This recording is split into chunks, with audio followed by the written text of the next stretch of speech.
Hello friends, welcome to my channel. તો આજે આપણે ખાટા અથાણાની રેસીપી લઈને આવી રહ્યા છે.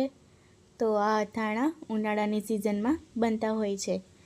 તો ફ્રેન્ડ્સ, તમે પણ આ રેસીપી જરૂરથી બનાવવાનો ટ્રાય કરજો અને એન્ડ સુધીમાં વિડીયોમાં જરૂરથી જોડાઈ રહેજો.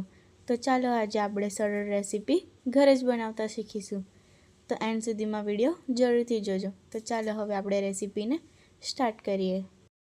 હવે આપણે 2-3 ચમચી હળદરને એડ કરી લઈશું અને 4-5 ચમચી મીઠું એડ કરી લઈશું. પછી તેને સારી રીતે આપણે મિક્સ કરીને હલાવી લઈશું. તો આપણે 3.5 કિલો કેરી લઈ લીધી છે જાડી છાલવાળી અને તેને કટિંગ કરી દીધી છે. તો તમે જોઈ શકો છો આપણે સારી રીતે મિક્સ કરીને હલાવી દીધું છે.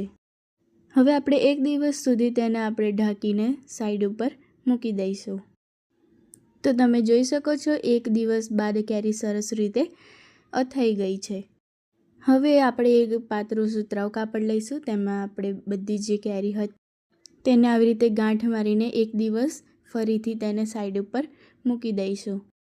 આપણે આ એટલા માટે કરીશું કારણ કે જે કેરીમાં પાણી હોય છે તે આ બધું જ શોષી લે છે. તો તેને આવી રીતે સાઈડ ઉપર એક જગ્યા ઉપર મૂકીને 1 દિવસ માટે તેને ફરીથી સાઈડ પર મૂકી દેવાનું છે. તો 1 દિવસ બાદ તમે ખોલીને જોઈ શકો છો કેરીમાં જે પાણી રહેલું હતું તે બધું જ શોષવાઈ ગયું છે. હવે તેની આપણે એક ટેબલ અથવા પલંગને યુઝ કરી શકો છો. તો અહીંયા અમે પલંગ લીધો છે. તેની ઉપર આપણે એક સુતરા કાપડમાં આવી રીતે કેરીને છૂટી છૂટી કરીને સૂકવી દઈશું. તો આપણે 3-4 કલાક સુધી તેને સુકાવા દઈશું. તો તમે જોઈ શકો છો આપણી 3-4 કલાક બાદ કેરી સુકાઈ ગઈ છે. હવે આપણે અથાણું બનાવવા માટે અહીંયા આગળ રાનીનું સિંગ તેલ લઈ લીધું છે. તેને આપણે એક તપેલીમાં લઈ થોડુંક સિંગ તેલ એડ કરીને અશેકું ગરમ થવા દઈશું.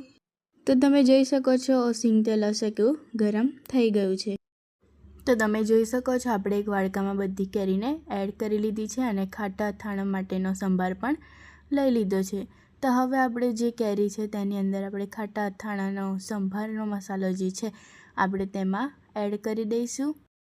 તો આપણે અહીંયા ખાટા અથાણા માટેનો મસાલો આપણે 500 ગ્રામ લીધો છે. તેને એડ કરી લીધો છે. સારી રીતે મિક્સ પણ કરી લીધું છે. હવે આપણે જે સિંગ તેલને ગરમ કર્યું હતું તેને આપણે એડ કરી લઈશું. તો તમે જોઈ શકો છો આપણે સિંગ તેલને પણ એડ કરી લીધું છે. હવે આપણે સારી રીતે તેને હલાવી દઈશું. તો તમે જોઈ શકો છો આપણે હલાવીને સરસ રીતે રેડી કરી દીધું છે. તો આ ખાટું અથાણું રેડી થઈ ગયું છે અને તેને 2 થી 3 દિવસ સુધીને સાઈડ પર જગ્યા પર મૂકી દઈશું. તો ફ્રેન્ડ્સ, તમને પણ આ રેસીપી પસંદ